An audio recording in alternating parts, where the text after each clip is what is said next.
All right, today I'm removing this big tree that fell down in this customer's yard. Probably, I don't know, 10, 20, 30, 40, 50, 60 feet tall.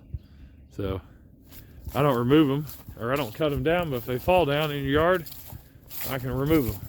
So that's the before. I use my Vermeer to load it into my truck there. There you go. Thanks for watching. It's gone. Loaded up. Got it in my truck over there. There you go. Did all of that. Vermeer, grapple, and a chainsaw, and me.